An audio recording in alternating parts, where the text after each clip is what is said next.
Hey guys, what's going on? Welcome back to a quick video. So this is kind of a bonus, but this video is not meant to be a normal video. That's meant to be kind of a demo video. But today I'm gonna be giving you guys some exhaust clips of my 2003 Sport Trac XLS. So basically, for those of you who are watching this, I probably shared this in the owners group somewhere. I don't know where this video is going exactly, but I have an exhaust setup on the Sport Trac.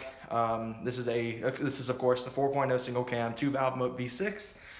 But the exhaust setup I have right now is a Flowmaster Super 40 muffler. That's it. I still have the resonator and all 4 catalytic converters, although I plan on removing both the resonator and the converters eventually.